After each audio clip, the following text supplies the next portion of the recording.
L'invité de ce Smart Impact, c'est Paul Astrup. Bonjour. Bonjour Thomas. Bienvenue, vous êtes le cofondateur d'Enrise, né en septembre 2023. Avec quelle idée, quelle vision vous aviez quand vous l'avez créé? Exactement, donc j'ai cofondé Enrise avec mon associé Armand il y a un peu plus de 2 ans, avec un constat simple, c'est que les entreprises en fait ont des coûts de l'énergie qui sont de plus en plus élevés et de plus en plus volatiles. Et en même temps, en fait, on a une surface foncière qui sert à rien aujourd'hui, ce sont les parkings et les toitures, donc d'immobilier commercial, logistique ou industriel. Et en fait, nous, notre vision, c'est de transformer donc cet actif en une centrale solaire en autoconsommation qui alimente le bâtiment. Une centrale solaire, les mots sont forts. Oui. On peut se créer une centrale solaire quand on a un entrepôt ou un parking? Oui, bien sûr. Il y en a beaucoup qui commencent à le faire. En France, on accélère, mais c'est un potentiel qui est sous-exploité aujourd'hui. En fait, c'est une surface qui dort, qui n'est pas active. Et donc, nous, notre vision, c'est de l'activer et de la transformer donc, avec des panneaux photovoltaïques qu'on vient donc développer et installer sur cet actif pour que l'énergie en fait, soit produite et consommée sur place à un tarif plus intéressant que ce que les entreprises consomment par ailleurs. Alors, Enrise propose une solarisation sans capex, sans dépenses d'investissement. Est-ce que vous pouvez nous expliquer quel est le modèle économique, comment ça fonctionne? Bien sûr, mais alors juste avant, il y a 3 freins en fait solaires qu'on vient lever. Donc le premier, c'est que ça fait peur, c'est compliqué. Le deuxième, c'est en effet que c'est très cher. Et le troisième, c'est que ça prend du temps. Et donc nous, notre but, c'est de faire en sorte que ce soit simple, que ça aille vite et qu'en plus, du coup, ça coûte rien. Et donc c'est là que vient la solution sans capex. Nous, en fait, ce qu'on vient faire, c'est qu'on vient financer la centrale donc, photovoltaïque pour les clients.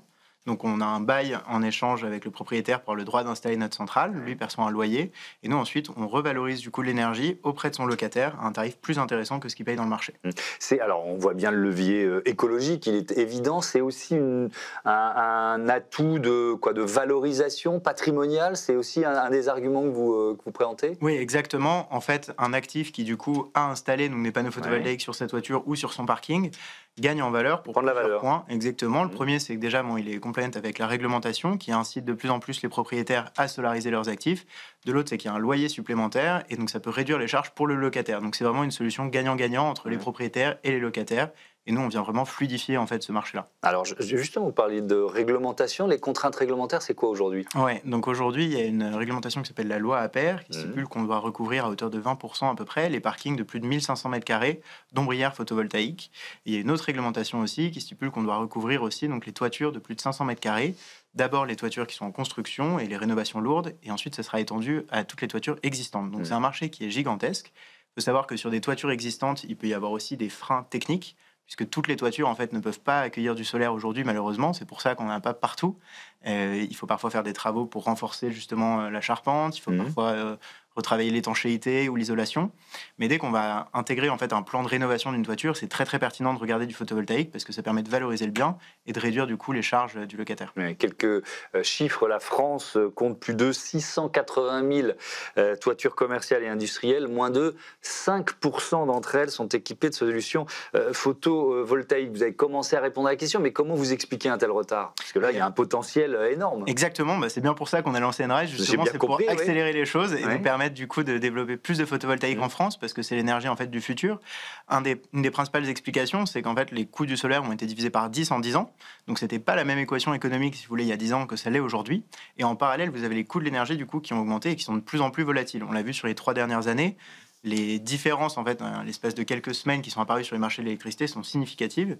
Et le fait d'avoir justement de l'autoconsommation solaire, ça permet de se protéger de la volatilité des prix de marché. Et en même temps, en fait, vous avez aujourd'hui du coup des coûts du solaire qui sont plus faibles, donc une rentabilité que vous pouvez trouver et qui peut attirer donc les investisseurs immobiliers. Les freins techniques dont vous parliez, c'est quoi? Alors, donc, il y en a plusieurs. Sur les toitures, donc, il y en a 3 principaux. Le premier, c'est la surcharge. En fait, il faut compter 15 à 20 kg à peu près par mètre carré quand vous installez du photovoltaïque sur une toiture. Donc, toutes les toitures ne peuvent pas l'accueillir aujourd'hui. Ensuite, il y a du coup l'étanchéité et l'isolation. Donc, ça va dépendre des types de toitures et tous les bâtiments ne peuvent pas en recevoir en l'état. En revanche, il y a beaucoup de bâtiments qui vont en fait refaire leur toiture et qui systématiquement maintenant regardent et nous contactent pour justement du photovoltaïque. Ça veut dire que sur les 680 000 toitures commerciales et industrielles, il y en a, il n'y a peut-être pas la réponse, mais quel pourcentage qui n'est pas en capacité aujourd'hui de recevoir finalement des panneaux photovoltaïques? Alors, c'est difficile à dire, puisqu'il y a déjà une partie en fait, de ce marché qui est en renouvellement chaque année, si vous voulez, puisque je sais pas, si on se dit qu'une toiture, ça dure entre 25 et 30 ans, ça veut dire qu'il y a à peu près entre 3 et 4% chaque année qui est renouvelé, donc du coup, c'est déjà pas mal. Ensuite, il y a aussi des nouvelles technologies qui émergent, qui permettent justement d'avoir des panneaux en fait, plus légers pour pouvoir venir en fait, balancer certaines contraintes. Et après, il y a tous les nouveaux bâtiments en fait, aussi qui sont sont pertinents, mais dans l'ensemble, je pense que dans les prochaines années, on va voir quand même une majorité de bâtiments qui vont être solarisés. C'est une bonne chose, parce que c'est économiquement et écologiquement très intéressant. J'étais dans l'Orne il y a quelques jours, et il y avait une église dont le toit était équipé de panneaux photovoltaïques. Donc vous voyez la technologie, ou en tout cas le réflexe commence à progresser. Vous avez annoncé une levée de fonds de 8 millions d'euros au mois de juin dernier. Avec quels objectifs? Quels sont les objectifs liés à ce financement? Oui, donc on a fait une belle levée de fonds il y a quelques mois qui nous permet en fait de faire croître en fait l'équipe et mieux servir nos clients, d'investir dans notre technologie.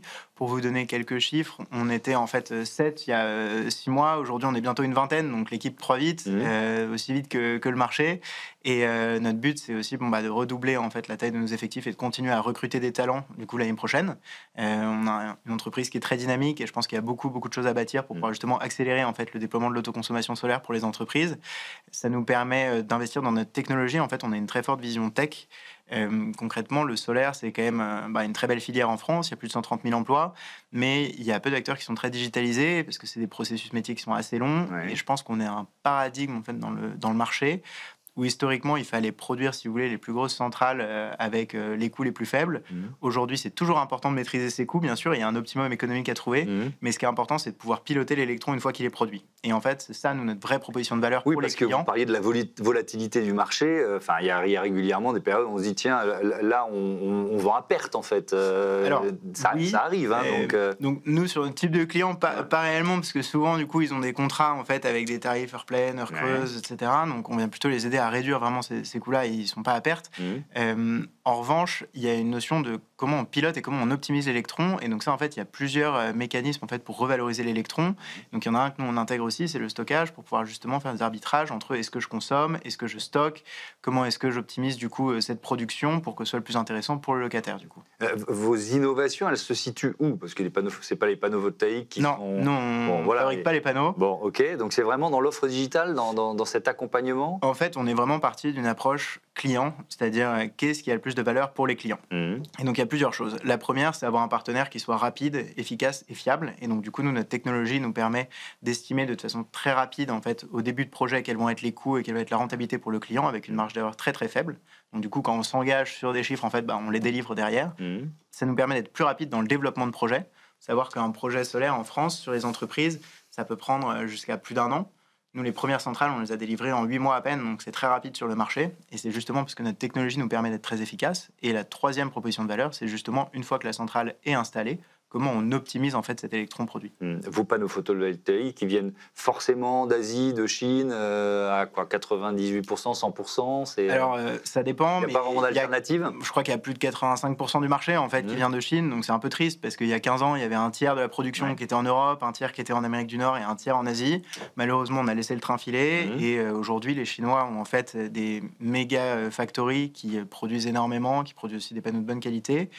Alors, ce qui est bien, c'est qu'il y a aussi des initiatives pour réindustrialiser du coup la production en Europe. Et donc, nous, on est promis à soutenir justement ces projets-là et à essayer justement de travailler avec ces panneaux-là quand on peut, bien sûr.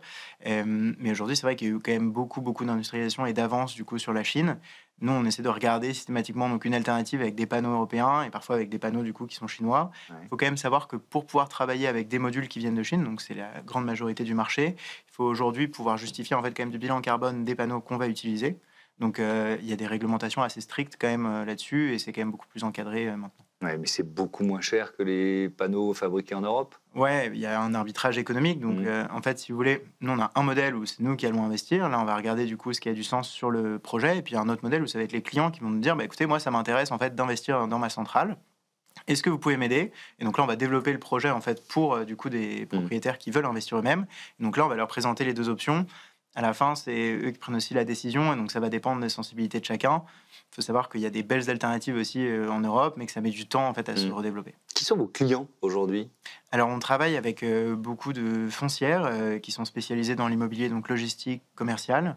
On travaille aussi avec des belles PME en fait qui vont avoir une activité industrielle ou commerciale. Nous, notre proposition de valeur est double. C'est à la fois pour les propriétaires, de pouvoir les aider à valoriser leurs actifs et justement à respecter la réglementation sans effort. Et ça, c'est un point très important parce que ça prend beaucoup de temps, en fait, le développement d'un projet solaire et d'arriver à optimiser justement ce projet. Et ensuite, les autres clients, à la fin, c'est ceux qui consomment l'électricité. Donc, du coup, dans le cadre d'une PME, c'est parfois ceux qui détiennent les murs qui exploitent aussi, du coup, les murs. Et puis, parfois, dans le cadre d'autres activités commerciales, on va avoir une entité qui exploite, du coup, les murs, mais qui n'est pas propriétaire. Ouais, sont plutôt des clients qui ont plusieurs sites, parce que ça va permettre de rendre la mécanique économique encore plus efficace. Oui, nous, on a une proposition de valeur qui est très adaptée pour les propriétaires multisites, puisque souvent, ils sont un petit peu démunis face à la charge de travail que ça représente, de devoir solariser en fait plein d'actifs d'un coup. Et en même temps, parfois, on travaille pour une entreprise qui va avoir un actif, deux actifs. Ça nous arrive aussi. Les deux sont très pertinents. Je pense que c'est une proposition de valeur qui est légèrement différente. Pour les uns, c'est aussi arriver à déterminer quelle est la stratégie optimale pour valoriser leur portefeuille. Ouais. Pour les autres, c'est vraiment très pragmatique. C'est comment je me protège de la volatilité des prix de marché. On a donné les chiffres français, moins de 5% des toitures commerciales industrielles équipées. C'est la même chose en Europe ou alors on est plutôt le mauvais élève de l'Europe? Alors en pourcentage de toiture, je ne saurais pas vous dire, mais je pense pas. Je pense qu'on n'est pas les meilleurs élèves. Ça nous arrive quand même souvent. Ouais. Mais ça veut dire qu'il y a aussi du potentiel d'activité en Europe pour vous? Exactement, il faut le voir comme ça. Quelques chiffres, en Allemagne, je crois qu'on a plus de 110 gigawatts installés de solaire. Ouais. C'est une surface qui est plus petite que la France en termes géographiques. En France, on est à 25 à peu près, donc il y a plus de 4 fois en fait, la capacité installée. Et nous, on a la même chose qu'aux Pays-Bas, qui est 15 fois plus petit. Donc ça donne un peu un ordre de comparaison. On voit que l'Espagne et l'Italie sont très dynamiques aussi. Et donc je pense qu'en effet, il y a un potentiel qui va bien au-delà de la France. La transition énergétique, de toute façon, ne s'arrête pas à nos frontières. Et nous, on a vocation justement à accompagner nos clients sur ces autres marchés. Bon, et puis vous allez pouvoir vous adresser aux évêchés pour équiper les églises. Oui, alors ça, je vous avoue que je ne le savais pas, donc je suis content de l'avoir appris. Je vous ai glissé l'idée. J'ai au moins trouvé une église équipée de panneaux photovoltaïques. Merci beaucoup, Paul Astrup, et à bientôt sur Bismart for Change. On passe tout de suite à notre Zoom. Connaissez-vous le jour de dépassement social ?